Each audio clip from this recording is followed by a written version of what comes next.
Ya, terus apa kabar? Jumpa lagi dengan Bang Andeska. Selamat sore. Alhamdulillah, semua kita harapkan dalam kondisi sehat walafiat. Mantap. Trovers, kemarin saya membaca satu tulisan yang ditayangkan oleh sobat kita Yan Megawandi, yang dulunya sama-sama kita wartawan di Sriwijaya Pos Palembang. Waktu Bangka Belitung menjadi provinsi, Yan Megawandi menjadi birokrasi. Sementara kita masih tetap sebagai jurnalis ya. Oke, ada suatu hal yang menarik yang tulisan dari Yan Megawandi terkait dengan perkembangan 25 tahun Provinsi Bangka Belitung. Dalam paparannya, Bung Yan menuliskan perkembangan angka-angka grafik. Ya, dia ada kalimat menumpukan angka dan grafik. Gitu katanya kemarin saya. Ada hal yang menarik yang perlu kita respon dari angka-angka itu. Sebetulnya memang angka sama. Saya sependapat dengan Bung Yan bahwa angka-angka itu bukanlah jadi suatu rujukan dan patokan untuk menilai kemajuan Provinsi Bangka Belitung dalam kurun 25 tahun berjalannya ini. Saya lebih cenderung singkat kata melihat ya, menilai dibandingkan, karena ada pembandingnya ya, dibandingkan dengan 3 provinsi lain yang saudara sekandung dari Provinsi Bangka Belitung, yakni Provinsi Banten, Provinsi Riau Kepulauan, dan Provinsi Gorontalo. Bangka Belitung tuh terbelakang, ya, baik dari pertumbuhan ekonomi maupun indeks pembangunan manusianya. Ya, berarti dari 2 faktor itu saja kita sudah tertinggal dengan 3 provinsi lainnya. Kalau kita berbanding dengan Banten, mungkin kita punya alasan, oh Banten dekat Jakarta, ya. Banten dari dulu udah daerah industri. Nah, begitu juga kalau kita dengan Riau Kepulauan, oh dulu Riau Kepulauan kan ada Batam, ya kan, Batam Singapura dari dulu sudah berkembang dengan industri-industrinya, gitu. Nah, tapi kalau bagaimana dengan Gorontalo? Nyata malu sejatinya kita. Gorontalo sebelum provinsi itu hanya sebuah kabupaten yang sangat terpencil.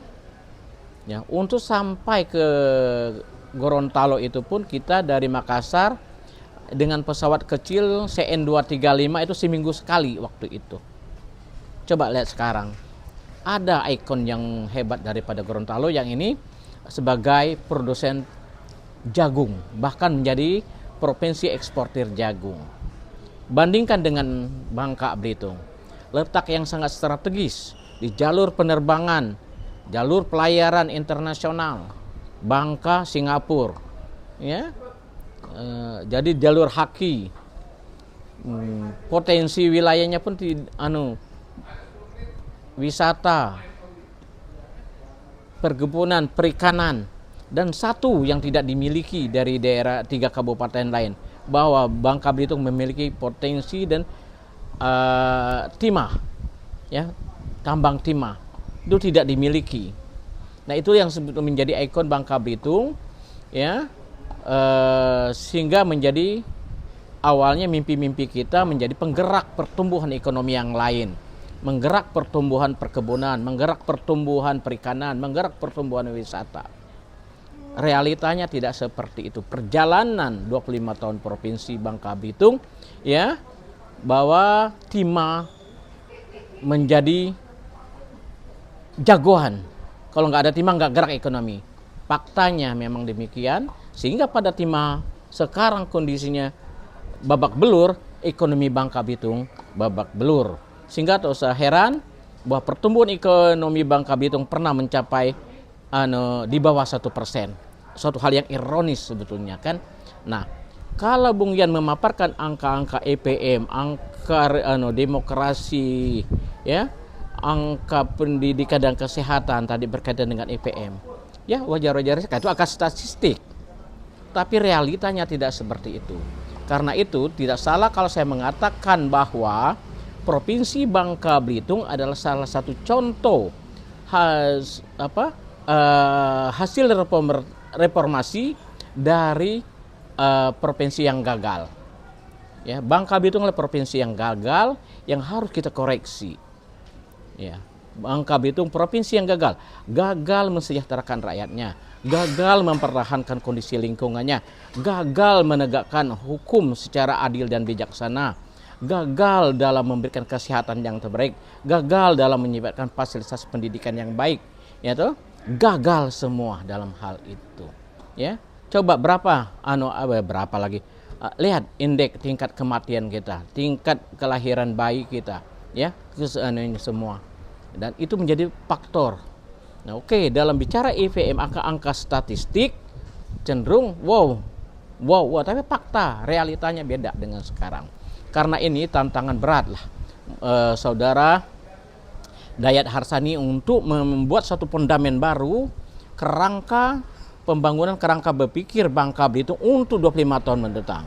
Ini sebetulnya menjadi momentum bagi Dayat, ya, untuk meletakkan fondamen-fondamen baru sesuai dengan misi keinginan para founding father daripada Provinsi Bangka Belitung, menjadikan Bangka Belitung sebagai proyek dalam penegakan hukum, menjadikan Bangka Belitung yang sebagai provinsi yang memiliki daya demokrasi yang tinggi, tidak ada bayar-membayar dalam pemilihan pilkada, tidak ada membayar dalam hal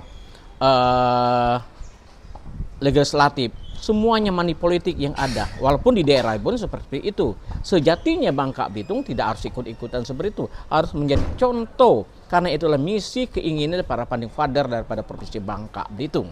Nah, jadi kalau kita melihat bahwa merujuk pada angka-angka itu, mungkin mohon maaf, saya tidak begitu percaya dengan angka itu, karena realitanya tidak seperti itu, kondisi lapangannya tidak seperti itu. Oke, Trofes, mungkin sekedar ulasan sedikit tentang kondisi Bangka Belitung.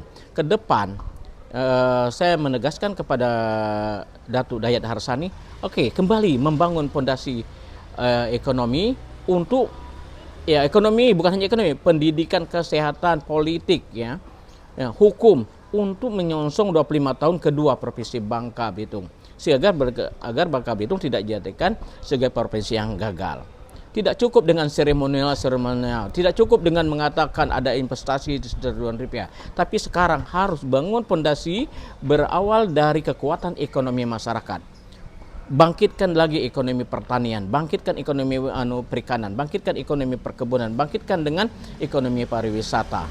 Ya, tambang kalau mungkin masih ada, itu hanya sekedar bonus ya ke depan. Oke, Terlepas sekedar ulasan sedikit tentang kondisi Bangka Belitung. Prinsipnya saya akan mengatakan bahwa Bangka Belitung adalah provinsi yang gagal. Provinsi yang gagal, ya. Tolong diintrospeksi bagi semua. Yang terutama kawan-kawan sebagai pendiri Provinsi Bangka Belitung, ya. Kita telah melahirkan bayi yang besar, kurus, kering, ya. Provinsi bayi besar idiot, ya, tidak memiliki kemampuan apa-apa. Oke? Sukses semua. Assalamualaikum warahmatullahi wabarakatuh.